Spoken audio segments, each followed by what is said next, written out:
ਸਨਮਾਨਯੋਗ ਗੁਰੂ ਨਿਵਾਜੀ ਸਾਧ ਸੰਗਤ ਜੀਓ, ਆਪ ਜੀ ਨੇ ਗੁਰਬਾਣੀ ਕੀਰਤਨ ਦਾ ਆਨੰਦ ਮਾਣਿਆ ਹੈ। ਆਓ ਹੁਣ ਆਪਣੀਆਂ ਮਨੋਬਿਰਤੀਆਂ ਅੱਜ ਦੀ ਗੁਰਬਾਣੀ ਵਿਚਾਰਧਾਰਾ ਨਾਲ ਜੋੜਨ ਦਾ ਯਤਨ ਕਰੀਏ। ਅੱਜ ਦੇ ਵਿਚਾਰ ਪ੍ਰਾਰੰਭ ਕਰਨ ਤੋਂ ਪਹਿਲਾਂ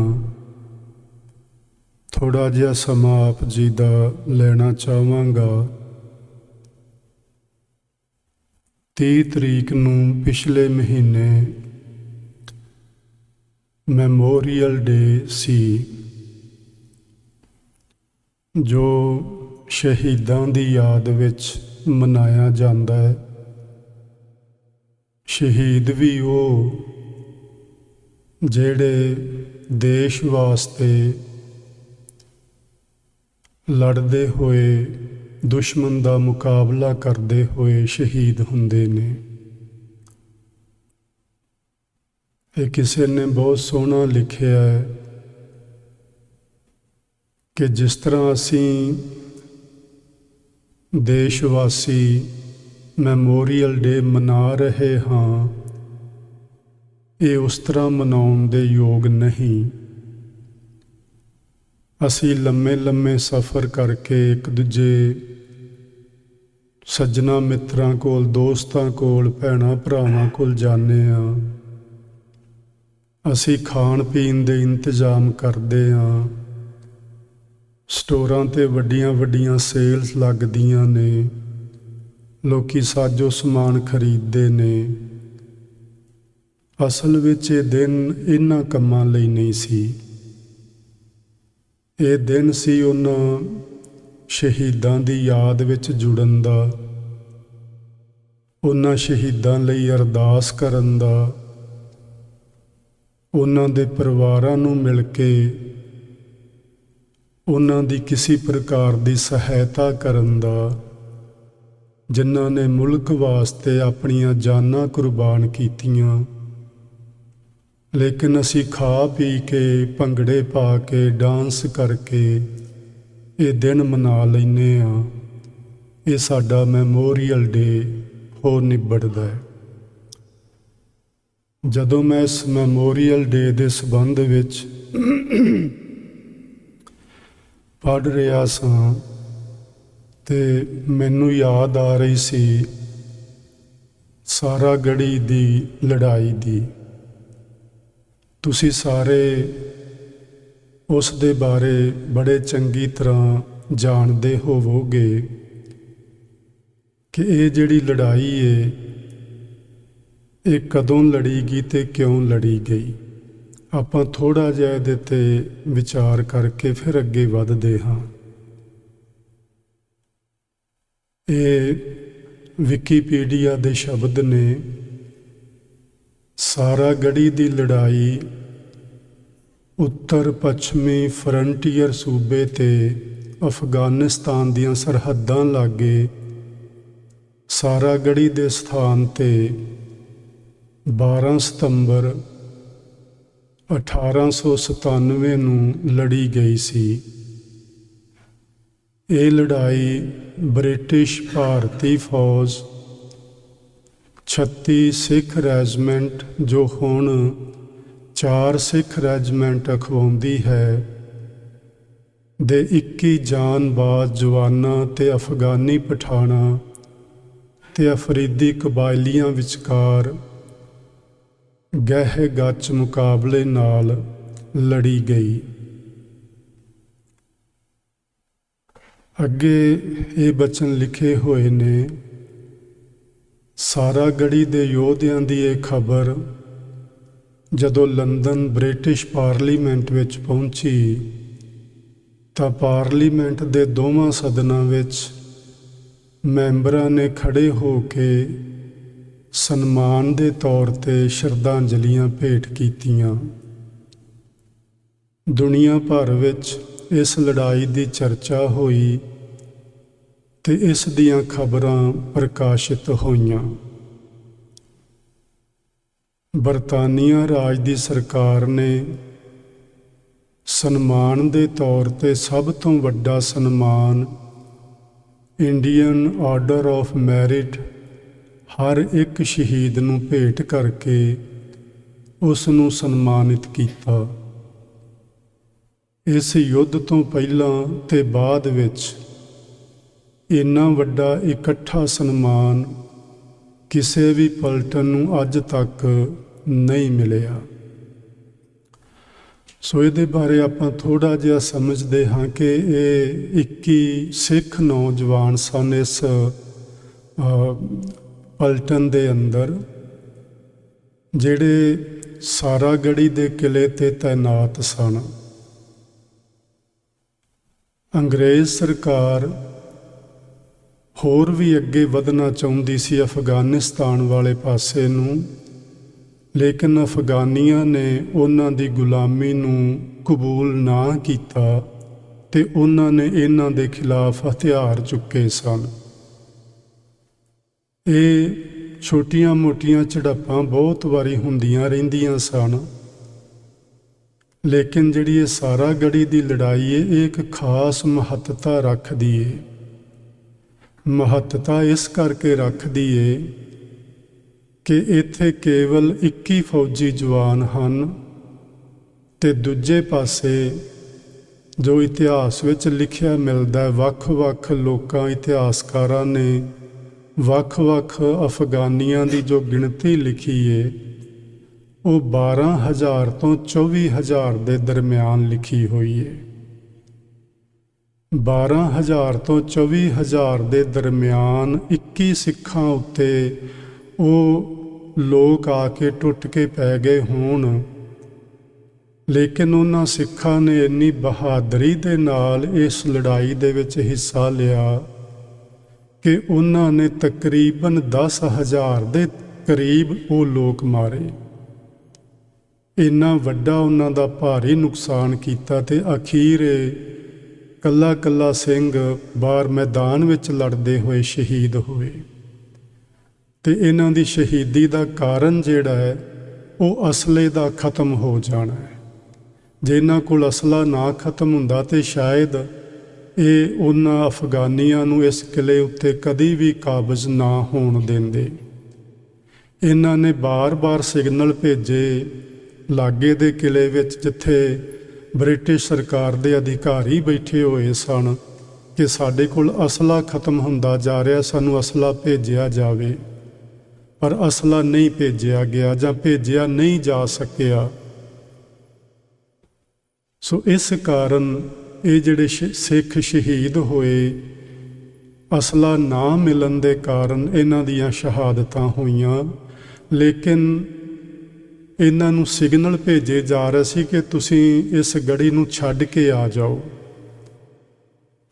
ਇਹਨਾਂ ਵਿੱਚ ਜਿਹੜੇ ਹਵਲਦਾਰ ਸਰਦਾਰ ਈਸ਼ਰ ਸਿੰਘ ਸਨ, ਉਹ ਇਹ ਗੱਲ ਕਹਿੰਦੇ ਸਨ ਕਿ ਸਿੱਖਾਂ ਦੇ ਖੂਨ ਵਿੱਚ ਹੀ ਇਹ ਗੱਲ ਨਹੀਂ ਕਿ ਉਹ ਲੜਾਈ ਦੇ ਮੈਦਾਨ ਵਿੱਚੋਂ ਪਿੱਠ ਦਿਖਾ ਕੇ ਵਾਪਸ ਚਲੇ ਜਾਣ। ਅਸੀਂ ਲੜ ਕੇ ਸ਼ਹੀਦ ਹੋਵਾਂਗੇ, ਅਸਲਾ ਮੁੱਕ ਗਿਆ, ਅਸੀਂ ਆਪਣੇ ਹੱਥਾਂ ਨਾਲ ਫੜ ਕੇ ਹਥਿਆਰ ਜੋ ਸਾਡੇ ਕੋਲ ਨੇ ਉਹਨਾਂ ਨਾਲ ਲੜਾਂਗੇ, ਪਰ ਅਸੀਂ ਮੈਦਾਨ ਨੂੰ ਪਿੱਠ ਦਿਖਾ ਕੇ ਕਦੇ ਵੀ ਨਹੀਂ ਦੌੜ ਸਕਦੇ, ਨਹੀਂ ਭੱਜ ਸਕਦੇ। ਸੋ ਇਹ 21 ਸਿੱਖ ਸ਼ਹੀਦ ਹੋਏ। ਮੈਨੂੰ ਇਸ ਮੈਮੋਰੀਅਲ ਡੇ 'ਤੇ ਇਹਨਾਂ ਦੀ ਯਾਦ ਆ ਰਹੀ ਸੀ। ਇਹਨਾਂ ਉੱਤੇ ਇੱਕ ਮੂਵੀ ਬਣੀ ਹੋਈ ਹੈ, ਜੇ ਹੋ ਸਕੇ ਤੁਹਾਡੇ ਕੋਲ ਸਮਾਂ ਹੋਵੇ ਤੇ ਵੇਖਣ ਦੀ ਥੋੜ੍ਹਾ ਖੇਚਲ ਕਰਨਾ। ਕਿੰਨੀ ਬਹਾਦਰੀ ਦੇ ਨਾਲ ਉਹ ਸਿੱਖ ਲੜੇ ਤੇ ਇਸ ਦੀ ਚਰਚਾ ਪੂਰੀ ਦੁਨੀਆ ਦੇ ਵਿੱਚ ਹੋਈ। ਔਰ ਇਹ ਲੜਾਈ ਅੱਜ ਵੀ ਹਰ ਸਾਲ ਇਸ ਨੂੰ ਯਾਦ ਕੀਤਾ ਜਾਂਦਾ ਹੈ। ਜਿਹੜੀ 4 ਸਿੱਖ ਰੈਜੀਮੈਂਟ ਹੈ ਅੱਜ ਹਿੰਦੁਸਤਾਨ ਦੀ ਫੌਜ ਅੰਦਰ, ਉਸ ਨੂੰ ਅੱਜ ਵੀ ਬਹੁਤ ਵੱਡਾ ਸਨਮਾਨ ਦਿੱਤਾ ਜਾਂਦਾ ਹੈ। ਸੋ ਅਸੀਂ ਮੈਮੋਰੀਅਲ ਡੇ 'ਤੇ ਸਾਨੂੰ ਚਾਹੀਦਾ ਕਿ ਅਸੀਂ ਉਹਨਾਂ ਸ਼ਹੀਦਾਂ ਨੂੰ ਯਾਦ ਕਰਿਆ ਕਰੀਏ, ਉਹਨਾਂ ਲਈ ਅਰਦਾਸ ਰੱਬ ਅੱਗੇ ਕਰਿਆ ਕਰੀਏ ਉਹਨਾਂ ਦੇ ਪਰਿਵਾਰਾਂ ਨੂੰ ਮਿਲ ਕੇ ਜੇ ਜਿੰਨੀ ਅਸੀਂ ਸਹਾਇਤਾ ਕਰ ਸਕੀਏ ਉਹ ਕਰਿਆ ਕਰੀਏ, ਨਾ ਕਿ ਖਾ ਪੀ ਕੇ ਮੈਮੋਰੀਅਲ ਡੇ ਮਨਾ ਕੇ ਤੇ ਘਰਾਂ ਨੂੰ ਮੁੜ ਜਾਇਆ ਕਰੀਏ। ਇਸ ਦੇ ਨਾਲ ਨਾਲ ਜਿਹੜਾ ਇਹ ਹਫ਼ਤਾ ਚੱਲ ਰਿਹਾ ਹੈ 1 ਤਰੀਕ ਤੋਂ 1 ਜੂਨ ਤੋਂ 6 ਜੂਨ ਤੱਕ, ਇਸ ਨੂੰ ਸਿੱਖ ਇਤਿਹਾਸ ਵਿੱਚ ਘੱਲੂਘਾਰਾ ਦਾ ਨਾਂ ਦਿੱਤਾ ਜਾ ਚੁੱਕਾ ਹੈ। ਘੱਲੂਘਾਰਾ ਦਾ ਮਤਲਬ ਹੁੰਦਾ ਹੈ ਸਰਬਨਾਸ਼। ਕਿਸੇ ਕੌਮ ਦਾ ਸਰਬਨਾਸ਼ ਕਰਨਾ, ਉਹਨੂੰ ਮੂਲੋਂ ਹੀ ਖਤਮ ਕਰਨਾ, ਉਸ ਦਾ ਜਾਨੀ ਤੇ ਮਾਲੀ ਨੁਕਸਾਨ ਕਰਨਾ, ਇਹੋ ਜਿਹੀ ਘਟਨਾ ਨੂੰ ਘੱਲੂਘਾਰੇ ਦਾ ਨਾਂ ਦਿੱਤਾ ਜਾਂਦਾ ਹੈ। ਤੇ ਇਹ ਘੱਲੂਘਾਰਾ ਕਿਸੇ ਬੇਗਾਨੇ ਵੱਲੋਂ ਨਹੀਂ ਹੋਇਆ, ਇਹ ਭਾਰਤ ਵਿੱਚ ਰਹਿੰਦੇ ਹੋਏ ਸਿੱਖਾਂ ਉੱਤੇ ਭਾਰਤੀ ਫੌਜ ਦੁਆਰਾ ਹਮਲਾ ਕੀਤਾ ਗਿਆ ਸੀ। ਇਹ 6-7 ਦਿਨ ਇਹ ਘੱਲੂਘਾਰਾ ਵਾਪਰਦਾ ਰਿਹਾ, ਜਿਸ ਵਿੱਚ ਫੌਜਾਂ ਦਾ ਵੀ ਭਾਰੀ ਨੁਕਸਾਨ ਹੋਇਆ ਤੇ ਸਿੱਖਾਂ ਦਾ ਵੀ ਬਹੁਤ ਵੱਡਾ ਜਾਨੀ ਤੇ ਮਾਲੀ ਨੁਕਸਾਨ ਹੋਇਆ। ਸਭ ਤੋਂ ਵੱਡਾ ਨੁਕਸਾਨ ਇਹ ਕਿ ਉਹਨਾਂ ਦੇ ਧਰਮ ਸਥਾਨ ਤੋੜੇ ਗਏ, ਢਾਏ ਗਏ, ਉਹਨਾਂ ਉੱਤੇ ਗੋਲੇ ਤੇ ਬੰਦੂਕਾਂ ਬਰਸਾਈਆਂ ਗਈਆਂ। ਦਰਬਾਰ ਸਾਹਿਬ ਜਿਹੜਾ ਸ਼ਾਂਤੀ ਦਾ ਪ੍ਰਤੀਕ ਹੈ, ਜਿਸ ਨੂੰ ਸ੍ਰੀ ਗੁਰੂ ਅਰਜਨ ਦੇਵ ਮਹਾਰਾਜ ਜੀ ਨੇ ਬਣਵਾਇਆ ਤੇ ਉਸ ਦਰਬਾਰ ਦੇ 4 ਦਰਵਾਜ਼ੇ ਰਖਾਏ, ਜਿਸ ਦਾ ਮਤਲਬ ਉਹ ਕਹਿੰਦੇ ਸਨ ਕਿ ਇਹ ਦਰਬਾਰ 4 ਵਰਨਾਂ ਲਈ ਖੁੱਲ੍ਹਾ ਹੋਵੇਗਾ, ਕਿਸੇ ਨੂੰ ਇੱਥੇ ਆਉਣ ਦੀ ਮਨਾਹੀ ਨਹੀਂ ਹੋਏਗੀ। ਹੁਣ ਕੋਈ ਨਾਮਦੇਵ ਮੰਦਰ ਵਿੱਚੋਂ ਧੱਕੇ ਖਾ ਕੇ ਬਾਹਰ ਨਹੀਂ ਨਿਕਲੇਗਾ। ਹੁਣ ਕਿਸੇ ਰਵਿਦਾਸ ਨੂੰ ਸ਼ੂਦਰ ਕਹਿ ਕੇ ਦੁਰਕਾਰਿਆ ਨਹੀਂ ਜਾਏਗਾ। ਇੱਥੇ ਹਰ ਮਨੁੱਖ ਆ ਸਕਦਾ ਹੈ। ਉਸ ਦਰਬਾਰ ਦੇ ਉੱਤੇ ਹਮਲਾ ਕੀਤਾ ਗਿਆ। ਉਸ ਦਰਬਾਰ ਦੇ ਅੰਦਰ ਜਿਹੜੇ ਉਸ ਵਕਤ ਗੁਰੂ ਗ੍ਰੰਥ ਸਾਹਿਬ ਦਾ ਪ੍ਰਕਾਸ਼ ਸੀ, ਉਸ ਨੂੰ ਵੀ ਗੋਲੀਆਂ ਲੱਗੀਆਂ। ਇੱਕ ਗੋਲੀ ਦਰਬਾਰ ਸਾਹਿਬ ਦੇ ਅੰਦਰ ਉਹ ਇੱਕ ਪਾਸਿਓਂ ਲੱਗ ਕੇ ਤੇ ਪੰਨਾ ਨੰਬਰ 92 ਤੱਕ ਉਸ ਨੇ ਭਾਰੀ ਨੁਕਸਾਨ ਕੀਤਾ ਉਸ ਗ੍ਰੰਥ ਸਾਹਿਬ ਜੀ ਦਾ। ਉਸ ਦੇ ਦਰਸ਼ਨ ਅੱਜ ਵੀ ਕਰਵਾਏ ਜਾਂਦੇ ਨੇ। ਸੋ ਇਹੋ ਜਿਹੀਆਂ ਘਟਨਾਵਾਂ ਕਦੇ ਵੀ ਨਹੀਂ ਵਾਪਰਨੀਆਂ ਚਾਹੀਦੀਆਂ। ਆਪਣਿਆਂ ਵੱਲੋਂ ਆਪਣਿਆਂ ਉੱਤੇ ਹੀ ਇਹੋ ਜਿਹਾ ਜ਼ੁਲਮ ਕਰਨਾ, ਉਹਦੇ ਹੋਰ ਕਈ ਤਰੀਕੇ ਕੱਢੇ ਜਾ ਸਕਦੇ ਸਨ। ਮੈਂ ਨਹੀਂ ਕਹਿੰਦਾ ਕਸੂਰ ਕਿਹਦਾ ਹੈ ਕਿਹਦਾ ਨਹੀਂ ਹੈ, ਪਰ ਇਸ ਘਟਨਾ ਨੂੰ ਅੰਜਾਮ ਦੇਣਾ ਇਹ ਕਿਸੇ ਤਰ੍ਹਾਂ ਵੀ ਠੀਕ ਨਹੀਂ ਬੈਠਦਾ। ਇਹਦੇ ਹੋਰ ਬੜੇ ਤਰੀਕੇ ਅਪਣਾਏ ਜਾ ਸਕਦੇ ਸੀ, ਪਰ ਉਹ ਨਹੀਂ ਅਪਣਾਏ ਗਏ। ਇਸੇ ਹੀ ਦੌਰਾਨ ਸ੍ਰੀ ਗੁਰੂ ਅਰਜਨ ਦੇਵ ਮਹਾਰਾਜ ਜੀ ਦਾ ਸ਼ਹੀਦੀ ਦਿਵਸ ਆਉਂਦਾ ਹੈ। ਭਾਵੇਂ ਜਿਹੜਾ ਇਹ ਸ਼ਹੀਦੀ ਦਿਵਸ ਹੈ ਇਹ 1606 ਈਸਵੀ ਵਿੱਚ ਵਾਪਰਿਆ। ਉਸ ਦਿਨ 30 ਮਈ ਸੀ। ਆਪਾਂ ਪੰਜਾਬੀ ਵਿੱਚ ਮਈ ਆਖਦੇ ਹਾਂ, ਅੰਗਰੇਜ਼ੀ ਵਿੱਚ ਮੇ ਆਖਦੇ ਨੇ। ਉਸ ਦਿਨ 30 ਮਈ 1606 ਈਸਵੀ ਦੀ ਤਾਰੀਖ ਸੀ, ਜਿਸ ਦਿਨ ਗੁਰੂ ਅਰਜਨ ਦੇਵ ਮਹਾਰਾਜ ਜੀ ਦੀ ਸ਼ਹਾਦਤ ਹੋਈ। ਹੁਣ ਸਾਡੇ ਕੋਲ 2 ਤਰ੍ਹਾਂ ਦੇ ਕੈਲੰਡਰ ਬਣ ਚੁੱਕੇ ਨੇ। ਇਹ ਦੁੱਖ ਨਾਲ ਆਖਣਾ ਪੈਂਦਾ ਹੈ ਕਿ ਸਾਡੀ ਅਜੇ ਉਮਰ 500 ਸਾਲ ਹੀ ਹੋਈ ਹੈ ਤੇ ਸਾਡੇ ਵਿੱਚ ਇੰਨੇ ਵਖਰੇਵੇਂ ਬਣ ਚੁੱਕੇ ਨੇ। ਸਾਡਾ ਇਤਿਹਾਸ ਇੱਕ ਨਹੀਂ ਰਹਿ ਗਿਆ। ਸਾਡੇ ਕੈਲੰਡਰ 2 ਬਣ ਗਏ ਨੇ। ਕੁਝ ਲੋਕ ਇਸ ਦਿਨ ਨੂੰ 3 ਤਰੀਕ ਨੂੰ ਮਨਾ ਚੁੱਕੇ ਨੇ, ਪਰਸੋਂ ਸ਼ੁੱਕਰਵਾਰ ਵਾਲੇ ਦਿਨ, ਤੇ ਕੁਝ ਲੋਕ 16 ਤਰੀਕ ਨੂੰ ਮਨਾਉਣਗੇ, 16 ਜੂਨ ਨੂੰ। ਹੁਣ ਤੁਸੀਂ ਹੀ ਅੰਦਾਜ਼ਾ ਲਗਾਓ ਕਿ ਏਡੀ ਵੱਡੀ ਸ਼ਹਾਦਤ ਹੋਵੇ ਗੁਰੂ ਅਰਜਨ ਦੇਵ ਮਹਾਰਾਜ ਜੀ ਦੀ, ਤੇ ਸਿੱਖਾਂ ਕੋਲ ਇੱਕ ਤਰੀਕ ਹੀ ਨਾ ਹੋਵੇ ਕਿ ਉਹ ਕਦੋਂ ਮਨਾਉਣਾ ਹੈ ਉਸ ਨੂੰ। ਇਸ ਤੋਂ ਵੱਡੀ ਹੋਰ ਸਾਡੀ ਮੂਰਖਤਾਈ ਕੀ ਹੋ ਸਕੇਗੀ? ਸਮਝ ਤੋਂ ਪਰੇ ਦੀ ਗੱਲ ਏ। ਕਿੰਨਾ ਚੰਗਾ ਹੁੰਦਾ ਜੇ ਅਸੀਂ ਉਹੋ ਹੀ ਤਰੀਕਾਂ ਰੱਖ ਲੈਂਦੇ। 30 ਮਈ ਨੂੰ ਹੋਈ ਤੇ 30 ਮਈ ਨੂੰ ਅਸੀਂ ਕਿਉਂ ਨਹੀਂ ਮਨਾਉਂਦੇ? 30 ਮਈ ਸਾਲ ਵਿੱਚ ਇੱਕ ਦਫਾ ਹੀ ਆਉਂਦੀ ਏ ਤੇ ਹਰ ਸਾਲ ਉਹੋ ਹੀ ਤਰੀਕ ਰਹਿੰਦੀ ਏ, ਇਹ ਕਦੀ ਤਬਦੀਲ ਨਹੀਂ ਹੋਣੀ। ਜੇ ਹੋਏਗੀ ਤੇ ਉਹ ਕੈਲੰਡਰ ਵਾਲਿਆਂ ਨੂੰ ਆਪ ਫਿਕਰ ਹੋਏਗਾ, ਜਿਵੇਂ ਕਰਨਗੇ ਕਰ ਲੈਣਗੇ, ਸਾਨੂੰ ਤੇ ਉਹਦਾ ਕੋਈ ਫਿਕਰ ਹੀ ਨਹੀਂ ਹੋਣਾ ਚਾਹੀਦਾ। ਲੇਕਿਨ ਅਸੀਂ ਆਪਣੇ ਤੌਰ ਤੇ ਵੱਖਰੇ ਕੈਲੰਡਰ ਬਣਾ ਕੇ ਆਪਸ ਵਿੱਚ ਦੋ ਧੜੇ ਪੈਦਾ ਕਰਕੇ ਤੇ ਆਪ ਤੇ ਅਸੀਂ ਲੜਨਾ ਹੀ ਹੈ ਆਪਣੀਆਂ ਕੁਰਸੀਆਂ ਵਾਸਤੇ, ਪਰ ਅਸੀਂ ਕੌਮ ਨੂੰ ਕਿਸ ਤਰ੍ਹਾਂ ਦੋਫਾੜ ਕੀਤਾ ਹੋਇਆ ਹੈ, ਇਹ ਸੱਚਮੁੱਚ ਹੀ ਸੋਚਣ ਦਾ ਵਿਸ਼ਾ ਹੈ। ਇਹਦੇ ਉੱਤੇ ਸਾਡੇ ਆਗੂ ਸਾਹਿਬਾਨਾਂ ਨੂੰ ਜ਼ਰੂਰ ਕੰਮ ਕਰਨਾ ਚਾਹੀਦਾ, ਸਾਡੇ ਵਿਦਵਾਨਾਂ ਨੂੰ ਕੰਮ ਕਰਨਾ ਚਾਹੀਦਾ ਹੈ। ਅਸੀਂ ਜਿਹੜੀਆਂ ਸੰਬਤ ਵਾਲੀਆਂ ਚੰਦਰਮਾ ਵਾਲੀਆਂ ਤਰੀਕਾਂ ਨੇ, ਇਹਨਾਂ ਤੋਂ ਕੀ ਲੈਣਾ? ਇਹਨਾਂ ਨੂੰ ਕੌਣ ਜਾਣਦਾ ਅੱਜ ਦੀ ਦੁਨੀਆ ਵਿੱਚ? ਤੁਹਾਡੇ ਬੱਚੇ, ਤੁਹਾਨੂੰ ਪਤਾ ਜੇਠ ਕਦੋਂ ਚੜ੍ਹਦਾ ਹੈ, ਹਾੜ ਕਦੋਂ ਮੁੱਕ ਜਾਂਦਾ ਹੈ, ਕਿਸੇ ਨੂੰ ਵੀ ਨਹੀਂ ਪਤਾ। ਤੁਹਾਡੇ ਸਭਨਾਂ ਦੇ ਡੇਟ ਆਫ ਬਰਥ ਜਿਹੜੇ ਸਰਟੀਫਿਕੇਟ ਬਣਦੇ ਨੇ, ਉਹ ਜੇਠ ਹਾੜ ਨਾਲ ਕੋਈ ਨਹੀਂ ਬਣਦੇ। ਤੁਹਾਡੀਆਂ ਵਿਆਹ ਦੀਆਂ ਤਰੀਕਾਂ ਜੇਠ ਹਾੜ ਨਾਲ ਕੋਈ ਨਹੀਂ ਬਣਦੀਆਂ। ਤੁਹਾਡੇ ਪਾਸਪੋਰਟ ਦੇ ਉੱਤੇ ਜੇਠ ਹਾੜ ਦੀਆਂ ਤਰੀਕਾਂ ਨਹੀਂ ਲਿਖੀਆਂ ਜਾਂਦੀਆਂ। ਜਦੋਂ ਕੋਈ ਮਰਦਾ ਹੈ ਉਹਦੇ ਉੱਤੇ ਜੇਠ ਹਾੜ ਦੀ ਡੇਟ ਨਹੀਂ ਪਾਈ ਜਾਂਦੀ। ਤੇ ਫਿਰ ਤੁਸੀਂ ਇਹਨੂੰ ਕਿਉਂ ਫੜ ਕੇ ਬੈਠੇ ਹੋ?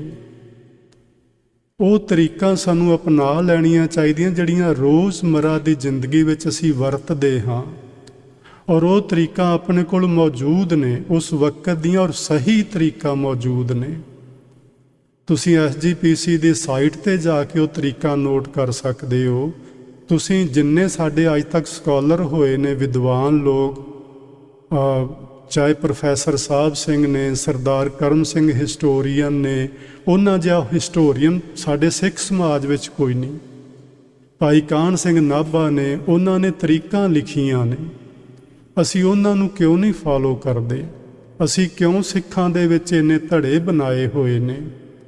ਸੋ ਸਾਨੂੰ ਜੀ ਇਹਦੇ ਉੱਤੇ ਜ਼ਰੂਰ ਸੋਚਣਾ ਚਾਹੀਦਾ ਹੈ, ਵਿਚਾਰ ਕਰਨੀ ਚਾਹੀਦੀ ਹੈ, ਤਾਂ ਜੋ ਅਸੀਂ ਸਮੁੱਚੀ ਕੌਮ ਨੂੰ ਇੱਕ ਤਰੀਕ ਦੇ ਸਕੀਏ। ਇੱਕ ਝੰਡੇ ਹੇਠਾਂ ਇਹਨਾਂ ਨੂੰ ਬਿਠਾ ਕੇ ਅਸੀਂ ਸ਼ਹੀਦਾਂ ਦੀ ਗੱਲ ਕਰ ਸਕੀਏ, ਸ਼ਹੀਦਾਂ ਦੇ ਦਿਨ ਦਿਹਾੜ ਮਨਾ ਸਕੀਏ। ਉਹਨਾਂ ਦਿਨਾਂ ਉੱਤੇ ਬੈਠ ਕੇ ਅਸੀਂ ਕੌਮ ਦੇ ਭਵਿੱਖ ਬਾਰੇ ਕੁਝ ਸੋਚ ਸਕੀਏ। ਇਹ ਸਭ ਕੁਝ ਸਾਨੂੰ ਜੀ ਸੋਚਣ ਦੀ ਜ਼ਰੂਰਤ ਹੈ, ਸਾਨੂੰ ਕਰਨਾ ਚਾਹੀਦਾ ਹੈ। ਧੰਨ ਗੁਰੂ ਅਰਜਨ ਦੇਵ ਮਹਾਰਾਜ ਜੀ ਦੀ ਜੋ ਸ਼ਹਾਦਤ ਹੈ, ਉਹ ਨਿਰੋਲ ਸੱਚ ਦੇ ਆਧਾਰ ਤੇ ਸੱਚ ਦੀ ਕਾਇਮੀ ਵਾਸਤੇ, ਸੱਚ ਨੂੰ ਹਮੇਸ਼ਾ ਲਈ ਬਰਕਰਾਰ ਰੱਖਣ ਵਾਸਤੇ ਹੋਈ ਹੈ। ਉਹਦਾ ਜਿਹੜਾ ਮੁੱਖ ਕਾਰਨ ਹੈ ਉਹ ਇਹ ਸ੍ਰੀ ਗੁਰੂ ਗ੍ਰੰਥ ਸਾਹਿਬ, ਜੋ ਉਦੋਂ ਆਦ ਗ੍ਰੰਥ ਸਾਹਿਬ ਦੇ ਰੂਪ ਵਿੱਚ ਸੀ, ਉਹਦੇ ਵਿੱਚ ਕਿਸੇ ਪ੍ਰਕਾਰ ਦੀ ਮਿਲਾਵਟ ਨਾ ਹੋ ਸਕੇ। ਮੁੱਖ ਕਾਰਨ ਇਹ ਸੀ, ਭਾਵੇਂ ਹੋਰ ਕਈ ਕਾਰਨ ਨੇ। ਗੁਰੂ ਅਰਜਨ ਦੇਵ ਮਹਾਰਾਜ ਜੀ ਦੇ ਕੋਲ ਕਿੰਨੇ ਲੋਕ ਆਏ ਸਨ ਕਿ ਸਾਡੀ ਬਾਣੀ ਇਹਦੇ 'ਚ ਦਰਜ ਕਰੋ, ਸਾਡੀ ਬਾਣੀ ਇਹਦੇ 'ਚ ਦਰਜ ਕਰੋ। ਗੁਰੂ ਸਾਹਿਬ ਕਹਿੰਦੇ ਸਨ ਕਿ ਜੇ ਤੁਹਾਡੀ ਬਾਣੀ ਨਿਰੋਲ ਸੱਚ ਦੇ ਆਧਾਰ ਤੇ ਪੂਰੀ ਉਤਰਦੀ ਹੈ ਤੇ ਮੈਨੂੰ ਇਹਦੇ ਵਿੱਚ ਸ਼ਾਮਲ ਕਰਨ ਨੂੰ ਕੋਈ ਹਰਜ ਨਹੀਂ। ਉਹਨਾਂ ਨੇ 15 ਭਗਤਾਂ ਦੀ ਬਾਣੀ ਦਰਜ ਕੀਤੀ, ਜਿਨ੍ਹਾਂ ਨੂੰ ਲੋਕ ਸ਼ੂਦਰ ਕਹਿੰਦੇ ਸਨ। ਉਹਨਾਂ ਨੇ ਮੁਸਲਮਾਨ ਪੀਰਾਂ ਤੇ ਫਕੀਰਾਂ ਦੀ ਬਾਣੀ ਦਰਜ ਕੀਤੀ। ਉਹਨਾਂ ਨੇ ਬ੍ਰਾਹਮਣ ਭੱਟਾਂ ਦੀ ਬਾਣੀ ਦਰਜ ਕੀਤੀ, ਤੇ ਜਿਹੜੇ ਬਾਕੀ ਲੋਕ ਸੀ ਉਹਨਾਂ ਦੀ ਵੀ ਦਰਜ ਕਰ ਲੈਂਦੇ ਜੇ ਉਹ ਦਰਜ ਕਰਨ ਦੇ ਯੋਗ ਹੁੰਦੀ ਤਾਂ। ਸੋ ਜਿੱਥੇ ਹੋਰ ਕਈ ਕਾਰਨ ਨੇ, ਜਹਾਂਗੀਰ ਤੇ ਉਹਦੇ ਜਿਹੜੇ ਝੋਲੀ ਚੁੱਕ ਲੋਕ ਸਨ, ਉਹ ਪੂਰੇ ਹਿੰਦੁਸਤਾਨ ਉੱਤੇ ਕੇਵਲ ਇਸਲਾਮ ਦਾ ਝੰਡਾ ਝੁਲਾਉਣਾ ਚਾਹੁੰਦੇ ਸਨ, ਉਹ ਵੀ ਇੱਕ ਵੱਖਰਾ ਕਾਰਨ ਹੈ। ਗੁਰੂ ਅਰਜਨ ਦੇਵ ਮਹਾਰਾਜ ਜੀ ਨੇ ਆਖਿਆ ਵੀ ਨਹੀਂ, ਜੋ ਸੱਚ ਹੈ ਉਹ ਸੱਚ ਹੈ, ਉਹਦੇ ਵਿੱਚ ਜਰਾ ਜਿੰਨਾ ਵੀ ਝੂਠ ਨਹੀਂ ਰਲਾਇਆ ਜਾ ਸਕਦਾ।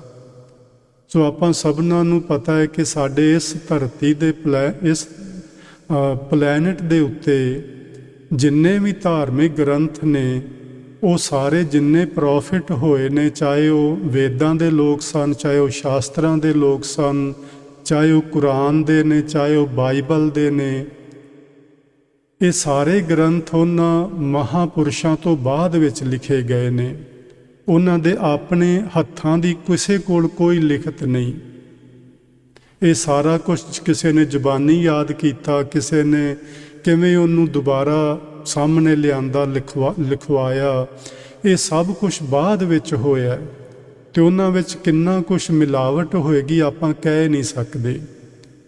ਗੁਰੂ ਗ੍ਰੰਥ ਸਾਹਿਬ ਇੱਕ ਇਸ ਧਰਤੀ ਦਾ ਇੱਕੋ ਇੱਕ ਧਾਰਮਿਕ ਅਜਿਹਾ ਗ੍ਰੰਥ ਹੈ, ਉਹ ਜਿਨ੍ਹਾਂ ਦੀ ਬਾਣੀ ਉਹਨਾਂ ਦੇ ਆਪਣੀ ਹੱਥੀਂ ਲਿਖੀ ਹੋਈ ਹੈ। ਕਿਸੇ ਦਾ ਇੱਕ ਅੱਖਰ ਵੀ ਨਹੀਂ ਕਿ ਉਹਨੇ ਯਾਦ ਕਰਕੇ ਬੋਲਿਆ ਸੀ, ਉਹਨੇ ਆ ਕੇ ਸੁਣਾਇਆ ਸੀ ਤੇ ਉਹ ਲਿਖ ਦਿੱਤਾ ਗਿਆ ਹੋਵੇ, ਐਸਾ ਨਹੀਂ ਹੋਇਆ। ਸਾਰੀ ਦੀ ਸਾਰੀ ਬਾਣੀ ਰਾਗਮਾਲਾ ਨੂੰ ਛੱਡ ਕੇ ਔਰ ਜਿਨ੍ਹਾਂ ਭਗਤਾਂ ਨੇ, ਸੰਤਾਂ ਨੇ, ਮਹਾਂਪੁਰਸ਼ਾਂ ਨੇ ਆਪ ਉਹ ਬਾਣੀ ਲਿਖੀ ਤੇ ਉਹ ਇਸ ਗੁਰੂ ਗ੍ਰੰਥ ਸਾਹਿਬ ਜੀ ਦੇ ਅੰਦਰ ਦਰਜ ਹੋਈ। ਗੁਰੂ ਅਰਜਨ ਦੇਵ ਮਹਾਰਾਜ ਜੀ ਨੂੰ ਆਖਿਆ ਗਿਆ ਕਿ ਤੁਸੀਂ ਇਹਦੇ ਵਿੱਚ ਆ ਬਾਣੀ ਇਸਲਾਮ ਦੀ ਸਿਫਤ ਦੇ ਕੋਈ ਸ਼ਬਦ ਪਾ ਦਿਓ। ਗੁਰੂ ਜੀ ਨੇ ਆਖਿਆ ਇੱਥੇ ਮੈਂ ਕਿਸੇ ਧਰਮ ਦੀ ਸਿਫਤ ਵਾਲੇ ਸ਼ਬਦ ਨਹੀਂ ਪਾਉਣ ਲਈ ਗ੍ਰੰਥ ਦੀ ਰਚਨਾ ਕੀਤੀ, ਇਹਦੇ ਵਿੱਚ ਨਿਰੋਲ ਪਰਮਾਤਮਾ ਦੀ ਗੱਲ ਕੀਤੀ ਗਈ ਹੈ, ਪਰਮਾਤਮਾ ਦੇ ਪਿਆਰਿਆਂ ਦੀ ਗੱਲ ਕੀਤੀ ਗਈ ਹੈ, ਜਿਹੜੇ ਉਸ ਨੂੰ ਮਿਲੇ ਨੇ, ਜਿਹੜਾ ਉਹਨਾਂ ਨੇ ਰਸਤਾ ਅਖਤਿਆਰ ਕੀਤਾ, ਉਸ ਰਸਤੇ ਦੀ ਗੱਲ ਕੀਤੀ ਗਈ ਕਿ ਕਿਵੇਂ ਬਾਕੀ ਦੇ ਲੋਕ ਵੀ ਉਸ ਰਸਤੇ 'ਤੇ ਚੱਲ ਕੇ ਪਰਮਾਤਮਾ ਤੱਕ ਪਹੁੰਚ ਸਕਦੇ ਨੇ। ਇਹਦੇ ਵਿੱਚ ਕਿਸੇ ਧਰਮ ਦੀ ਵਡਿਆਈ ਨਹੀਂ ਕੀਤੀ ਗਈ, ਨਾ ਸਿੱਖੀ ਦੀ ਨਾ ਕਿਸੇ ਹੋਰ ਦੀ। ਇਹਦੇ ਵਿੱਚ ਕੇਵਲ ਤੇ ਕੇਵਲ ਸੱਚ ਦੇ ਆਧਾਰ 'ਤੇ ਸੱਚ ਦੇ ਸਿਧਾਂਤਾਂ ਨੂੰ ਉਜਾਗਰ ਕੀਤਾ ਗਿਆ ਕਿ ਕਿਵੇਂ ਇੱਕ ਮਨੁੱਖ ਇਸ 84 ਦੇ ਗੇੜ 'ਚੋਂ ਨਿਕਲ ਕੇ ਉਹ ਪਰਮਾਤਮਾ ਵਿੱਚ ਸਮਾ ਸਕਦਾ ਹੈ, ਕਿਵੇਂ ਉਹਦੇ 'ਚ ਲੀਨ ਹੋ ਸਕਦਾ ਹੈ ਤੇ ਇਸ 84 ਦੇ ਗੇੜ ਨੂੰ ਹਮੇਸ਼ਾ ਲਈ ਮਿਟਾ ਸਕਦਾ ਹੈ। ਜਦੋਂ ਗੁਰੂ ਸਾਹਿਬ ਨੇ ਉਹਨਾਂ ਲੋਕਾਂ ਦੇ ਬਚਨ ਨਹੀਂ ਸਨ ਮੰਨੇ ਤੇ ਉਹਨਾਂ ਨੂੰ ਵਾਰੰਟ ਜਾਰੀ ਕੀਤੇ ਗਏ, ਉਹਨਾਂ ਨੂੰ ਲਾਹੌਰ ਸੱਦਿਆ ਗਿਆ, ਉੱਥੇ ਪਹੁੰਚੇ ਤੇ ਤੁਹਾਨੂੰ ਪਤਾ ਹੈ ਉਹਨਾਂ ਨੂੰ ਕਿੰਨੇ ਤਸੀਹੇ ਦਿੱਤੇ ਗਏ। ਕਦੀ ਉਹਨਾਂ ਨੂੰ ਤਪਦੀ ਲੋਹ ਦੇ ਉੱਤੇ ਬਿਠਾਇਆ ਗਿਆ, ਕਦੀ ਉਹਨਾਂ ਦੇ ਸੀਸ ਵਿੱਚ ਤਪਦੀ ਸੜਦੀ ਬਲਦੀ ਰੇਤ ਪਾਈ ਗਈ, ਕਦੀ ਉਹਨਾਂ ਨੂੰ ਉਬਲਦੇ ਪਾਣੀ ਦੀ ਦੇਗ ਵਿੱਚ ਬਿਠਾਇਆ ਗਿਆ ਤੇ ਉਬਾਲ ਦਿੱਤਾ ਗਿਆ ਸਰੀਰ ਉਹਨਾਂ ਦਾ। ਅਖੀਰ ਉਹ ਰਾਵੀ ਦੇ ਵਿੱਚ ਚਲੇ ਗਏ ਤੇ ਮੁੜ ਕੇ ਵਾਪਸ ਨਾ ਆਏ। ਸੋ ਗੁਰੂ ਅਰਜਨ ਦੇਵ ਮਹਾਰਾਜ ਜੀ ਅਤੇ ਦੁਨੀਆ ਵਿੱਚ ਜਿੰਨੇ ਵੀ ਸੱਚ ਦੇ ਆਧਾਰ 'ਤੇ ਸ਼ਹੀਦ ਹੋਣ ਵਾਲੇ ਲੋਕ ਨੇ, ਸਭਨਾਂ ਨੂੰ ਮੈਂ ਪ੍ਰਣਾਮ ਕਰਦਾ ਹਾਂ। ਸਭਨਾਂ ਲਈ ਪਰਮਾਤਮਾ ਅੱਗੇ ਅਰਦਾਸ ਕਰਦਾ ਹਾਂ ਕਿ ਵਾਹਿਗੁਰੂ ਉਹਨਾਂ ਦੀਆਂ ਆਤਮਾਵਾਂ ਨੂੰ ਸੁੱਖ ਤੇ ਸ਼ਾਂਤੀ ਨਾਲ ਉਹਨਾਂ ਦਾ ਭਲਾ ਕਰੇ, ਉਹਨਾਂ ਨੂੰ ਚੰਗਾ ਟਿਕਾਣਾ ਬਖਸ਼ੇ।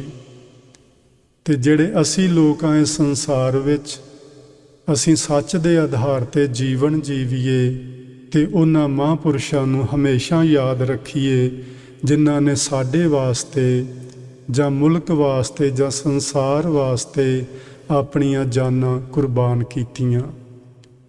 ਸੋ ਆਓ ਅੱਜ ਦੀ ਵਿਚਾਰ ਅਸੀਂ ਸ਼ੁਰੂ ਕਰਦੇ ਹਾਂ। ਆਪਾਂ ਜਿਹੜੇ ਗੁਰਬਾਣੀ ਦੇ ਸਿਰਲੇਖ ਸਮਝ ਰਹੇ ਹਾਂ ਤੇ ਪਿਛਲੀ ਵਾਰੀ ਆਪਾਂ ਸਹਿਸ ਕ੍ਰਿਤੀ ਸਿਰਲੇਖ 'ਤੇ ਪਹੁੰਚੇ ਸਾਂ ਤੇ ਆਪਾਂ ਇਹ ਸਮਝਿਆ ਸੀ ਕਿ ਗੁਰੂ ਨਾਨਕ ਦੇਵ ਮਹਾਰਾਜ ਕਾਂਸ਼ੀ ਵਿੱਚ, ਜਿਸ ਨੂੰ ਬਨਾਰਸ ਵੀ ਆਖਦੇ ਨੇ, ਉੱਥੇ ਪਹੁੰਚੇ ਹੋਏ ਸਨ। ਪੰਡਿਤ ਗੋਪਾਲ ਦੱਤ ਆਪਣੇ ਕੁਝ ਸਾਥੀਆਂ ਸਮੇਤ ਗੁਰੂ ਨਾਨਕ ਸਾਹਿਬ ਕੋਲ ਆਏ ਸਨ ਤੇ ਉਹਨਾਂ ਨੇ ਗੁਰੂ ਜੀ ਦੇ ਨਾਲ ਵਿਚਾਰ ਵਟਾਂਦਰਾ ਕਰਨ ਦੀ ਗੱਲ ਕੀਤੀ ਸੀ। ਗੁਰੂ ਨਾਨਕ ਸਾਹਿਬ ਨੇ ਆਖਿਆ ਸੀ ਕਿ ਤੁਸੀਂ ਜ਼ਿਆਦਾਤਰ ਵਿਚਾਰ ਵਟਾਂਦਰੇ ਦੇ ਨਾਂ 'ਤੇ ਫਿਰ ਬਹਿਸ ਕਰਨ 'ਤੇ ਤੁਲ ਜਾਂਦੇ ਹੋ। ਮੈਂ ਕਿਸੇ ਪ੍ਰਕਾਰ ਦੀ ਇਸ ਤਰ੍ਹਾਂ ਦੀ ਬਹਿਸ ਨਹੀਂ ਕਰਨਾ ਚਾਹੁੰਦਾ ਤੁਹਾਡੇ ਨਾਲ ਜਿਸ ਨੂੰ ਵਿਤੰਡਾਵਾਦ ਆਖਿਆ ਜਾਂਦਾ ਹੈ।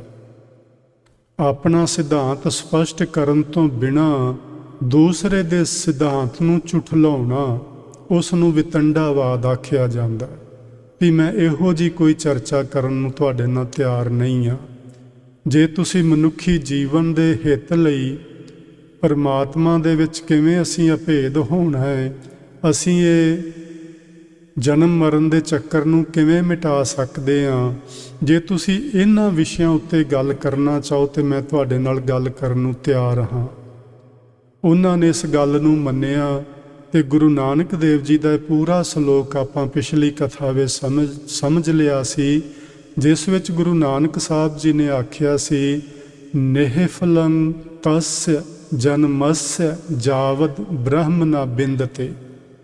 ਇਹ ਸਹਿਸਕ੍ਰਿਤੀ ਹੈ ਜੀ, ਆਪਾਂ ਪਿਛਲੀ ਵਾਰੀ ਗੱਲ ਇੱਥੇ ਕਰ ਲਈ ਸੀ। ਇਹ ਨਾ ਸੰਸਕ੍ਰਿਤ ਹੈ, ਨਾ ਇਹ ਪਾਲੀ ਹੈ, ਨਾ ਇਹ ਹਿੰਦੀ ਹੈ, ਇਹ ਸਹਿਸਕ੍ਰਿਤੀ ਹੈ। ਤੇ ਉਹ ਸਹਿਸਕ੍ਰਿਤੀ ਕੀ ਹੁੰਦਾ ਹੈ ਆਪਾਂ ਵਿਸਥਾਰ ਨਾਲ ਪਿਛਲੀ ਵਾਰੀ ਸਮਝ ਲਿਆ ਸੀ। ਗੁਰੂ ਨਾਨਕ ਸਾਹਿਬ ਪੰਡਿਤ ਗੋਪਾਲ ਦੱਤ ਤੇ ਉਹਨਾਂ ਦੇ ਸਾਥੀਆਂ ਨੂੰ ਇਹ ਸਿੱਖਿਆ ਦਿੰਦੇ ਸਨ ਕਿ ਉਹਨਾਂ ਲੋਕਾਂ ਦਾ ਜਨਮ ਵਿਅਰਥ ਚਲਾ ਜਾਂਦਾ ਹੈ ਜਿਹੜੇ ਬ੍ਰਹਮ ਨਾ ਬਿੰਦ ਤੇ, ਜਿਹੜੇ ਬ੍ਰਹਮ ਦੇ ਨਾਲ ਆਪਣੀ ਜਾਣ ਪਹਿਚਾਨ ਨਹੀਂ ਬਣਾਉਂਦੇ। ਭਲੇ ਹੀ ਤੁਸੀਂ ਆਪਣੇ ਆਪ ਨੂੰ ਬ੍ਰਾਹਮਣ ਅਖਵਾਉਂਦੇ ਹੋ, ਪਰ ਗੁਰਬਾਣੀ ਵਿੱਚ ਇਹ ਮੰਨਿਆ ਗਿਆ ਹੈ ਕਿ ਬ੍ਰਾਹਮਣ ਉਸ ਨੂੰ ਕਹਿੰਦੇ ਨੇ ਜਿਸ ਨੇ ਬ੍ਰਹਮ ਦੀ ਜਾਣ, ਬ੍ਰਹਮ ਦੇ ਨਾਲ ਜਾਣ ਪਹਿਚਾਨ ਬਣਾ ਲਈ ਹੋਵੇ। ਜਿਹੜਾ ਬ੍ਰਹਮ ਦੇ ਵਿੱਚ ਲੀਨ ਹੋ ਗਿਆ ਹੋਵੇ ਉਸ ਨੂੰ ਬ੍ਰਾਹਮਣ ਆਖਦੇ ਨੇ। ਜਿਹੜਾ ਬ੍ਰਹਮ ਵਿੱਚ ਲੀਨ ਨਹੀਂ ਹੋਇਆ ਉਹ ਕਿਸੇ ਤਰ੍ਹਾਂ ਵੀ ਬ੍ਰਾਹਮਣ ਅਖਵਾਉਣ ਦਾ ਹੱਕਦਾਰ ਨਹੀਂ ਹੁੰਦਾ। ਸੋ ਅੱਗੇ ਆਪਾਂ ਇਸ ਤੇ ਥੋੜ੍ਹੀ ਹੋਰ ਵਿਚਾਰ ਕਰਾਂਗੇ, ਇਸ ਬ੍ਰਹਮ ਤੇ ਬ੍ਰਾਹਮਣ ਦੇ ਉੱਤੇ। ਇਨ੍ਹਾਂ ਹੀ ਸਹਿਸਕ੍ਰਿਤੀ ਸ਼ਲੋਕਾਂ ਵਿੱਚ ਗੁਰੂ ਅਰਜਨ ਦੇਵ ਮਹਾਰਾਜ ਦੇ ਜਿਹੜੇ ਬਚਨ ਨੇ ਉਹ ਵੀ ਤੁਹਾਡੇ ਨਾਲ ਸਾਂਝੇ ਕਰਨੇ ਮੈਂ ਜ਼ਰੂਰੀ ਸਮਝਦਾ ਹਾਂ। ਗੁਰੂ ਮਹਾਰਾਜ ਸਾਨੂੰ ਧਰਮ ਦੇ ਲਕਸ਼ਣ ਕੀ ਨੇ ਉਹ ਸਮਝਾਉਂਦੇ ਨੇ। ਉਂਝ ਅਸੀਂ ਸਾਰੀ ਦੁਨੀਆ ਦੇ ਲੋਕ ਅਸੀਂ ਮੰਨ ਲਿਆ ਕਿ ਸਾਡਾ ਸਿੱਖ ਧਰਮ ਹੈ ਤੇ ਉਹਦੇ ਆ ਜਿਹੜੇ ਨੇ ਅਸੂਲ ਨੇ, ਆ ਸਿਧਾਂਤ ਨੇ। ਹਿੰਦੂਆਂ ਨੇ ਮੰਨ ਲਿਆ ਕਿ ਸਾਡਾ ਹਿੰਦੂ ਧਰਮ ਹੈ, ਉਹਦੇ ਇਹ ਸਿਧਾਂਤ ਨੇ, ਇਹ ਅਸੂਲ ਨੇ। ਮੁਸਲਮਾਨਾਂ ਨੇ ਆਪਣੇ ਸਿਧਾਂਤ ਘੜੇ ਨੇ, ਈਸਾਈਆਂ ਨੇ ਆਪਣੇ ਘੜੇ ਨੇ, ਜੈਨੀ ਬੋਧੀ ਆਪਣੇ ਸਿਧਾਂਤ ਘੜੀ ਬੈਠੇ ਨੇ। ਲੇਕਿਨ ਗੁਰੂ ਸਾਹਿਬ ਕਹਿੰਦੇ ਨੇ ਕਿ ਇਹ ਧਰਮ ਦੇ ਲਕਸ਼ਣ ਨਹੀਂ ਹਨ, ਇਹ ਤੁਹਾਡੀਆਂ ਜਥੇਬੰਦੀਆਂ ਦੇ ਲਕਸ਼ਣ ਹੋ ਸਕਦੇ ਨੇ। ਇਹਨਾਂ ਨੂੰ ਧਰਮ ਦੇ ਲਕਸ਼ਣ ਕਿਸੇ ਤਰ੍ਹਾਂ ਵੀ ਨਹੀਂ ਮੰਨਿਆ ਜਾ ਸਕਦਾ, ਕਿਉਂਕਿ ਸੰਸਾਰ ਦੇ ਅੰਦਰ ਸਮੂਹ ਜੀਵਾਂ ਦਾ ਇੱਕੋ ਹੀ ਧਰਮ ਹੈ। ਜੇ ਧਰਮ ਇੱਕ ਹੈ ਤੇ ਉਸ ਦੇ ਸਿਧਾਂਤ ਵੱਖਰੇ ਵੱਖਰੇ ਕਿਵੇਂ ਹੋ ਸਕਦੇ ਨੇ? ਉਹ ਵੀ ਨਹੀਂ ਹੋ ਸਕਦੇ। ਉਹਦੇ ਸਿਧਾਂਤ ਵੀ ਇੱਕ ਹੀ ਹੋਣਗੇ। ਉਹ ਸਿਧਾਂਤ ਕੀ ਨੇ ਉਹ ਗੁਰੂ ਅਰਜਨ ਦੇਵ ਮਹਾਰਾਜ ਜੀ ਨੇ ਸ਼ਲੋਕ ਨੰਬਰ 10 ਵਿੱਚ ਸਾਨੂੰ ਸਮਝਾਏ ਨੇ। ਉਹ ਕਹਿੰਦੇ ਨੇ ਪਹਿਲੀ ਗੱਲ ਇੱਕ ਤੁਸੀਂ ਇਹ ਕਰਨੀ ਹੈ, ਜੇ ਤੁਸੀਂ ਧਰਮ ਦੇ ਰਾਹ ਤੇ ਤੁਰਨਾ ਹੈ ਤੇ ਨਹਿ ਬਿਲੰਬ ਧਰਮੰਗ, ਧਰਮ ਦੇ ਕਰਮ ਕਰਨ ਲੱਗਿਆਂ ਕਦੀ ਦੇਰੀ ਨਾ ਕਰੋ। ਤੇ ਆਪਾਂ ਧਰਮ ਦੇ ਕਰਮ ਸਮਝੇ ਨੇ ਬਹੁਤ ਵਾਰੀ ਕਿ ਧਰਮ ਦੇ ਕਰਮ ਕੀ ਨੇ? ਦਇਆ, ਸਤ, ਸੰਤੋਖ, ਧਰਮ ਦੀ ਕਿਰਤ ਕਰਨਾ, ਬਾਕੀ ਚੀਜ਼ਾਂ ਦਾ ਤਿਆਗ ਕਰਨਾ, ਕਾਮ, ਕ੍ਰੋਧ, ਲੋਭ, ਮੋਹ, ਅਹੰਕਾਰ, ਨਿੰਦਿਆ, ਚੁਗਲੀ, ਈਰਖਾ, ਬਖੀਲੀ, ਦ્વੈਸ਼ ਭਾਵਨਾ, ਕੀਨਾ, ਸਾੜਾ, ਇਹ ਸਾਰੀਆਂ ਚੀਜ਼ਾਂ ਦਾ ਤਿਆਗ ਕਰਨਾ ਇਹ ਧਰਮ ਦੇ ਲਕਸ਼ਣ ਨੇ, ਧਰਮ ਦੇ ਕਰਮ ਨੇ। ਅੰਮ੍ਰਿਤ ਵੇਲੇ ਜਾਗਣਾ, ਪ੍ਰਭੂ ਦੀ ਭਗਤੀ ਵਿੱਚ ਜੁੜਨਾ, ਲੋਕ ਭਲਾਈ ਦੇ ਕੰਮ ਕਰਨੇ, ਇਹ ਧਰਮ ਦੇ ਲਕਸ਼ਣ ਨੇ। ਸੋ ਗੁਰੂ ਜੀ ਨੇ ਆਖਿਆ ਪਹਿਲੀ ਗੱਲ ਤੁਸੀਂ ਇਹ ਕਰਨੀ ਹੈ ਕਿ ਧਰਮ ਦੇ ਕਰਮ ਕਰਨ ਲੱਗਿਆਂ ਵਿਲੰਬ ਨਹੀਂ ਕਰਨਾ, ਦੇਰੀ ਨਹੀਂ ਕਰਨੀ। ਤੁਹਾਡੇ ਸਾਹਮਣੇ ਜਿਹੜਾ ਵੀ ਧਰਮ ਦਾ ਕਰਮ ਆਵੇ ਉਸ ਨੂੰ ਉਸੇ ਵੇਲੇ ਕਰ ਦਿਓ, ਤਾਂ ਕਿ ਕਿਤੇ ਇਹ ਨਾ ਹੋਵੇ ਤੁਹਾਡੇ ਹੱਥੋਂ ਮੌਕਾ ਨਿਕਲ ਜਾਏ। ਵਿਲੰਬ ਪਾਪੰ, ਪਾਪ ਕਰਨ ਲਈ ਦੇਰੀ ਕਰੋ। ਬੁਰਾ ਸੋਚਣ ਲੱਗੇ ਕੁਝ ਹੋਰ ਸੋਚੋ, ਕਿਸੇ ਦਾ ਬੁਰਾ ਕਰਨ ਲੱਗੇ ਕਿਸੇ ਦੀ ਸਲਾਹ ਲੈ ਲਵੋ। ਅੱਜ ਨਹੀਂ ਮੈਂ ਕਰਾਂਗਾ, ਮੈਂ ਬੁਰਾ ਕਰਨਾ, ਮੈਂ ਕੱਲ੍ਹ ਨੂੰ ਕਰਾਂਗਾ, ਇਸ ਤਰ੍ਹਾਂ ਸੋਚਣਾ। ਹੋ ਸਕਦਾ ਕੱਲ੍ਹ ਤੱਕ ਤੁਹਾਡੇ ਵਿਚਾਰ ਬਦਲ ਜਾਣ ਤੇ ਤੁਸੀਂ ਉਸ ਬੁਰੇ ਕਰਮ ਤੋਂ ਬਚ ਜਾਓ। ਇਸ ਲਈ ਆਖਿਆ ਕਿ ਪਾਪ ਕਰਨ ਨੂੰ ਦੇਰੀ ਕਰੋ। ਕਿਸੇ ਦੀ ਸਲਾਹ ਲਵੋ, ਲੰਮਾ ਸਮਾਂ ਪਾ ਦਿਓ ਕਿ ਕੱਲ੍ਹ ਕਰਾਂਗੇ, ਪਰਸੋਂ ਕਰਾਂਗੇ।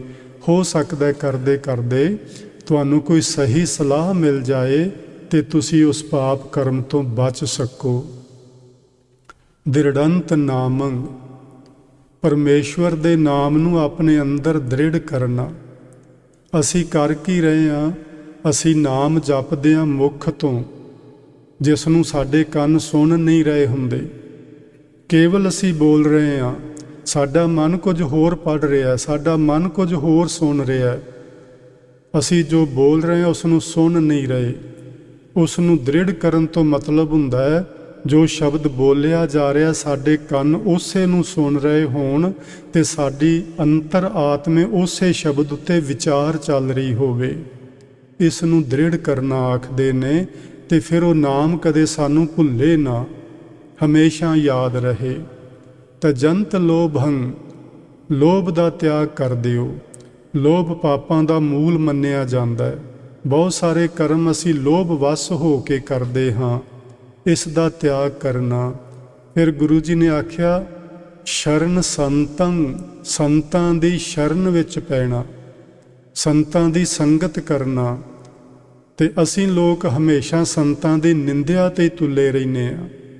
ਉਹ ਵੀ ਨਹੀਂ ਚੰਗਾ, ਉਹ ਵੀ ਨਹੀਂ ਚੰਗਾ, ਉਹਨੇ ਕੱਪੜੇ ਕਿਹੋ ਜਿਹੇ ਪਾਏ ਨੇ, ਉਹਨੇ ਤਿਲਕ ਕਿਹੋ ਜਿਹਾ ਲਾਇਆ, ਉਹਨੇ ਪੱਗ ਕਿਹੋ ਜਿਹੀ ਬੰਨੀ ਹੈ। ਅਸੀਂ ਇੱਥੇ ਰੁਕੇ ਹੋਏ ਹਾਂ। ਕੱਪੜੇ, ਪੱਗਾਂ, ਤਿਲਕ, ਧੋਤੀ, ਮਾਲਾ ਇਹ ਸਭ ਸੰਤ ਨਹੀਂ ਜੀ ਹੁੰਦੇ। ਸੰਤ ਤੇ ਅੰਦਰ ਦੀ ਇੱਕ ਵਿਚਾਰਧਾਰਾ ਦਾ ਨਾਂ ਹੈ। ਸੰਤ ਤੇ ਅੰਦਰਲੇ ਇੱਕ ਸ਼ੁਭ ਗੁਣਾਂ ਦਾ ਨਾਂ ਹੈ। ਅਸੀਂ ਸੰਤਾਂ ਦੀ ਨਿੰਦਿਆ, ਉਹਨਾਂ ਦੇ ਪਾਪਾਂ ਨੂੰ ਫਰੋਲਦੇ ਰਹਿੰਦੇ ਹਾਂ। ਸਾਨੂੰ ਨਹੀਂ ਕਰਨਾ ਚਾਹੀਦਾ। ਸਾਨੂੰ ਸੰਤਾਂ ਦੀ ਸ਼ਰਨ ਵਿੱਚ ਜਾਣਾ ਚਾਹੀਦਾ, ਸੰਤਾਂ ਦੀ ਸੰਗਤ ਵਿੱਚ ਜਾਣਾ ਚਾਹੀਦਾ। ਜਿਹੜੀ ਸੰਗਤ ਆਪਾਂ ਹੁਣ ਕਰ ਰਹੇ ਹਾਂ ਇਹ ਸਹੀ ਅਰਥਾਂ ਵਿੱਚ ਸੰਤਾਂ ਦੀ ਸੰਗਤ ਹੈ, ਜੇ ਸੰਤਾਂ ਦੀ ਗੱਲ ਕੀਤੀ ਜਾਏ। ਕੱਲ੍ਹ ਪਰਸੋਂ ਡਾਕਟਰ ਗੁਰਨਾਮ ਸਿੰਘ ਇੱਥੇ ਆਏ ਸਨ। ਉਹਨਾਂ ਨੇ ਇੱਕ ਗੱਲ ਬੜੀ ਵਧੀਆ ਪਤੇ ਦੀ ਦੱਸੀ ਸੀ। ਛੋਟੀ ਜਿਹੀ ਸੀ, ਇੱਕ ਸੈਂਟੈਂਸ ਹੈ, ਪਰ ਉਹ ਬੜੀ ਮਹੱਤਵਪੂਰਨ ਹੈ।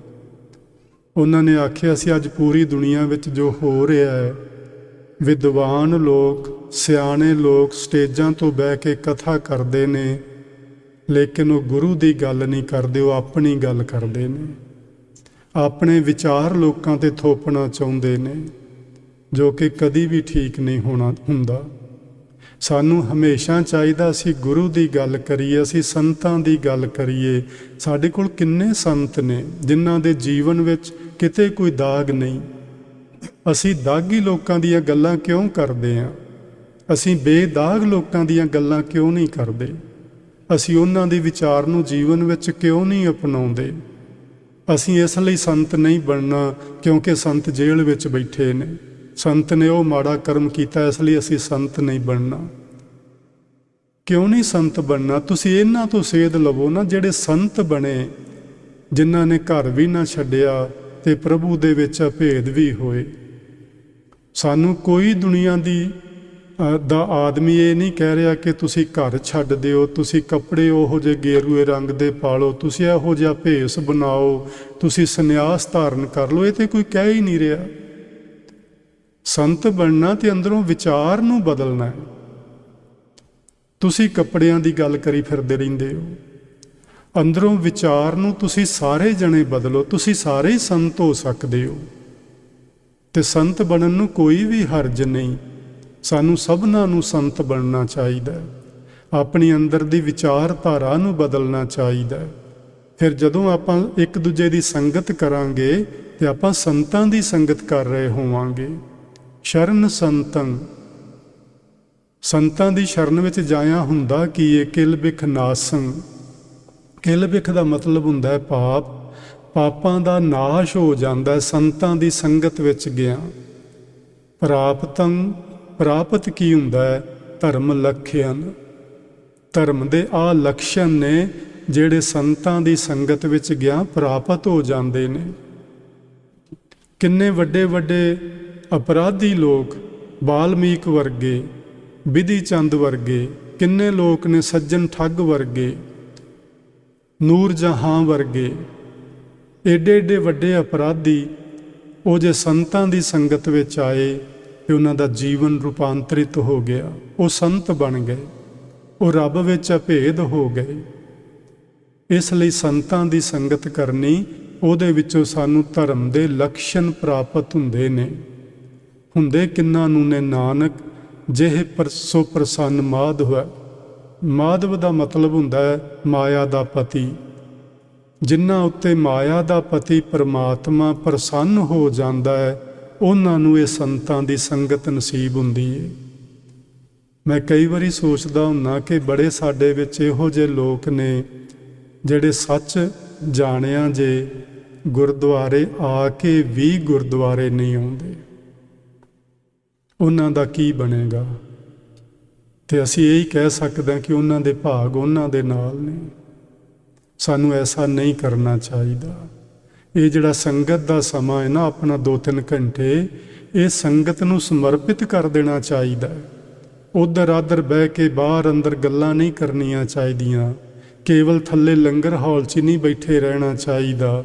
ਮੈਂ ਨਹੀਂ ਕਹਿੰਦਾ ਤੁਸੀਂ ਚਾਹ ਨਾ ਪੀਓ, ਤੁਸੀਂ ਲੰਗਰ ਨਾ ਛਕੋ, ਜ਼ਰੂਰ ਚਾਹ ਪਾਣੀ ਛਕੋ, ਲੰਗਰ ਛਕੋ। ਇਹ ਛਕਣ ਵਾਸਤੇ ਤੇ ਬਣਾਇਆ ਜਾਂਦਾ ਹੈ, ਪਰ ਉੱਥੇ ਬੈਠ ਕੇ ਗੱਪਾਂ ਨਾ ਮਾਰੀ ਜਾਓ। ਆਪਣਾ ਚਾਹ ਦਾ ਘੁੱਟ ਪੀਓ ਤੇ ਇੱਕਦਮ ਉੱਤੇ ਆ ਕੇ ਗੁਰੂ ਦਰਬਾਰ ਵਿੱਚ ਬੈਠੋ ਤੇ ਗੁਰੂ ਦੀ ਬਾਣੀ ਸੁਣੋ, ਸ਼ਬਦ ਕੀਰਤਨ ਸੁਣੋ, ਗੁਰੂ ਕੀ ਬਾਣੀ ਦੀ ਵਿਚਾਰ ਸੁਣੋ, ਫਿਰ ਉਹਦੇ 'ਤੇ ਅਮਲ ਕਰੀਏ। ਆਪਾਂ ਘਰ ਜਾ ਕੇ ਆਪਸ ਵਿੱਚ ਗੱਲਾਂ ਕਰੋ, ਆਪਣੇ ਭੈਣਾਂ ਭਰਾਵਾਂ ਨੂੰ ਫੋਨ 'ਤੇ ਗੱਲ ਕਰੋ ਉਹਨਾਂ ਨਾਲ ਕਿ ਅੱਜ ਮੈਂ ਗੁਰਦੁਆਰਿਓਂ ਆਹ ਗੱਲ ਸੁਣ ਕੇ ਆਇਆ ਹਾਂ ਜਾਂ ਆਈ ਹਾਂ, ਪਰ ਇਹਦੀ ਮੈਨੂੰ ਸਮਝ ਨਹੀਂ ਪਈ। ਚਲੋ ਆਪਾਂ ਇਹਦੇ 'ਤੇ ਵਿਚਾਰ ਕਰੀਏ, ਇਸ ਨੂੰ ਸਮਝਣ ਦੀ ਕੋਸ਼ਿਸ਼ ਕਰੀਏ। ਇਸ ਤਰ੍ਹਾਂ ਕਰਨ ਦੇ ਨਾਲ ਸਾਡੇ ਜੀਵਨ ਵਿੱਚ ਧਰਮ ਦੇ ਲਕਸ਼ਣ ਪ੍ਰਗਟ ਹੋ ਜਾਣਗੇ ਤੇ ਜਿਨ੍ਹਾਂ ਦੇ ਜੀਵਨ ਵਿੱਚ ਧਰਮ ਦੇ ਲਕਸ਼ਣ ਆ ਜਾਂਦੇ ਨੇ, ਉਹ ਮਨੁੱਖ ਧਰਮੀ ਬਣ ਜਾਂਦੇ ਨੇ। ਧਰਮੀ ਬਣਿਆ ਹੋਇਆ ਮਨੁੱਖ ਰੱਬ ਵਿੱਚ ਅਭੇਦ ਹੋ ਜਾਂਦਾ ਹੈ। ਧਰਮ ਕੋਈ ਵੱਖਰੀ ਚੀਜ਼ ਨਹੀਂ। ਪਰਮਾਤਮਾ ਨੂੰ ਧਰਮ ਆਖ ਲਓ, ਧਰਮ ਨੂੰ ਪਰਮਾਤਮਾ ਆਖ ਲਓ, ਇੱਕੋ ਹੀ ਗੱਲ ਹੈ। ਧਰਮ ਹੈ ਕੀ ਹੈ? ਜਿਹੜੇ ਕੁਦਰਤ ਦੇ ਬਣਾਏ ਹੋਏ ਨਿਯਮ ਨੇ, ਉਹਨਾਂ ਨਿਯਮਾਂ ਦੀ ਉਲੰਘਣਾ ਨਾ ਕਰਨਾ ਧਰਮੀ ਹੋਣਾ ਹੈ। ਜਦੋਂ ਅਸੀਂ ਕੁਦਰਤ ਦੇ ਬਣਾਏ ਨਿਯਮਾਂ ਦੀ ਉਲੰਘਣਾ ਕਰਦੇ ਹਾਂ, ਅਸੀਂ ਬਾਣਾ ਕਿਹੋ ਜਿਹਾ ਵੀ ਪਾਇਆ ਹੋਵੇ, ਅਸੀਂ ਧਰਮ ਦੀ ਉਲੰਘਣਾ ਕਰ ਰਹੇ ਹੁੰਦੇ ਹਾਂ। ਸੋ ਇਹ ਗੱਲਾਂ ਜੀ ਸਾਨੂੰ ਸੋਚਣੀਆਂ ਚਾਹੀਦੀਆਂ ਨੇ, ਸਮਝਣੀਆਂ ਚਾਹੀਦੀਆਂ ਨੇ, ਤਾਂ ਜੋ ਅਸੀਂ ਠੀਕ ਢੰਗ ਨਾਲ ਮਹਾਂਪੁਰਸ਼ਾਂ ਦੀ, ਗੁਰੂਆਂ ਦੀ ਸੰਗਤ ਕਰਕੇ ਤੇ ਆਪਣੇ ਜੀਵਨ ਵਿੱਚ ਕੁਝ ਚੰਗਾ ਬਣਾ ਸਕੀਏ, ਸਾਡਾ ਜੀਵਨ ਸਫਲ ਹੋ ਸਕੇ। ਇਸ ਤੋਂ ਅੱਗੇ ਜਿਹੜਾ ਹੈਗਾ ਸਿਰਲੇਖ, ਉਹ ਹੈ ਗਾਥਾ। ਇਸ ਨੂੰ ਵੈਸੇ ਤੇ ਹੁਣ ਸਮਾਂ ਹੋ ਗਿਆ, ਆਪਾਂ ਅਗਲੀ ਵਾਰੀ ਸਮਝਾਂਗੇ, ਪਰ ਮੈਂ ਸੰਖੇਪ ਵਿੱਚ ਦੱਸਣਾ ਚਾਹਾਂਗਾ। ਇਹ ਜਿਹੜਾ ਗਾਥਾ ਸਿਰਲੇਖ ਹੈ, ਇਸ ਦੇ ਅਰਥ ਨੇ ਕਥਾ। ਗਾਥਾ ਦਾ ਮਤਲਬ ਹੀ ਹੁੰਦਾ ਹੈ ਕਿ ਜਦੋਂ ਸਾਡੇ ਨਾਲ ਕੋਈ ਬੜੀ ਲੰਮੀ ਜੀ ਗੱਲ ਕਰਦਾ ਰਵੇ ਕੋਈ ਆਦਮੀ, ਤੇ ਅਸੀਂ ਕਹਿੰਦੇ ਹਾਂ ਜੀ ਇਹ ਤੇ ਆਪਣੀ ਗਾਥਾ ਮੁੱਕਣ ਹੀ ਨਹੀਂ ਦਿੰਦਾ। ਗਾਥਾ ਦਾ ਮਤਲਬ ਕਥਾ।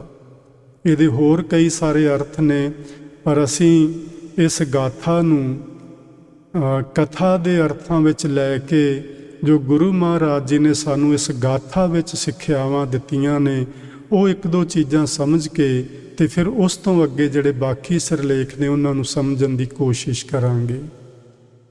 ਅਗਲੀ ਕਥਾ ਵਿੱਚ ਇੱਕ ਸਿਰਲੇਖ ਆਉਣਾ ਹੈ ਜੀ, ਚੌ ਬੋਲੇ।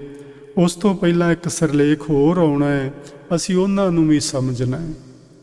ਇਸ ਗਾਥਾ ਦੇ ਵਿੱਚ ਤੇ ਇਹਨਾਂ ਅਗਲਿਆਂ ਸਿਰਲੇਖਾਂ ਵਿੱਚ ਗੁਰੂ ਜੀ ਨੇ ਨਾ ਇੱਕ ਸੁਪਨੇ ਦੀ ਗੱਲ ਕੀਤੀ ਹੋਈ ਹੈ। ਗੁਰੂ ਅਰਜਨ ਦੇਵ ਮਹਾਰਾਜ ਜੀ ਨੂੰ ਇੱਕ ਸੁਪਨਾ ਆਇਆ, ਉਹਨਾਂ ਨੇ ਆਪਣਾ ਸੁਪਨਾ ਬਿਆਨ ਕੀਤਾ ਹੈ, ਤੇ ਇੱਕ ਗੁਰੂ ਨਾਨਕ ਸਾਹਿਬ ਨੇ ਸੁਪਨਾ ਆਪਣਾ ਲਿਖਿਆ ਹੋਇਆ ਗੁਰਬਾਣੀ ਵਿੱਚ। ਅਗਲਿਆਂ ਸਿਰਲੇਖਾਂ ਵਿੱਚ ਆਪਾਂ ਸਮਝਣਾ ਹੈ। ਤੁਸੀਂ ਸਮੇਂ ਸਿਰ ਆਉਣ ਦੀ ਕੋਸ਼ਿਸ਼ ਕਰਨਾ। ਆਪਾਂ ਉਸ ਸੁਪਨੇ ਨੂੰ ਸਮਝਾਂਗੇ ਕਿ ਉਹ ਸੁਪਨਾ ਹੈ ਕੀ ਹੈ, ਉਸ ਸੁਪਨੇ ਦੇ ਅਰਥ ਕੀ ਨੇ। ਕੀ ਅਸੀਂ ਇਹ ਸਾਰਾ ਸੰਸਾਰ ਇੱਕ ਸੁਪਨਾ ਹੀ ਤੇ ਨਹੀਂ ਦੇਖੀ ਜਾ ਰਹੇ? ਕਿ ਅਸੀਂ 100 ਸਾਲ ਦੀ ਜ਼ਿੰਦਗੀ ਸੁਪਨੇ ਵਿੱਚ ਹੀ ਤੇ ਨਹੀਂ ਬਿਤਾ ਕੇ ਚਲੇ ਜਾਵਾਂਗੇ? ਇਹਦੇ ਤੇ ਆਪਾਂ ਹੁਣ ਆਉਣ ਵਾਲੇ ਸਮੇਂ 'ਚ ਜ਼ਰੂਰ ਗੱਲਬਾਤ ਕਰਾਂਗੇ। ਅੱਜ ਤੁਸੀਂ ਇੰਨੇ ਕੁ ਬਚਨ ਜਿਹੜੇ ਨੇ ਪ੍ਰਵਾਨ ਕਰਨਾ ਜੀ। ਬੇਅੰਤ ਪ੍ਰਕਾਰ ਦੀਆਂ ਹੋਈਆਂ ਭੁੱਲਾਂ ਦੀ ਖਿਮਾ ਬਖਸ਼ਿਸ਼ ਕਰਨਾ। ਆਪ ਜੀ ਨੇ ਬੜੇ ਪਿਆਰ ਨਾਲ ਬੈਠ ਕੇ ਅੱਜ ਦੀ ਵਿਚਾਰ ਨੂੰ ਸ਼ਰਵਣ ਕੀਤਾ ਹੈ। ਆਪ ਸਭਨਾਂ ਦਾ ਬਹੁਤ ਬਹੁਤ ਧੰਨਵਾਦ। ਪਿਆਰ ਨਾਲ ਆਖੋ ਜੀ, ਵਾਹਿਗੁਰੂ ਜੀ ਕਾ ਖਾਲਸਾ, ਵਾਹਿਗੁਰੂ ਜੀ ਕੀ ਫਤਿਹ।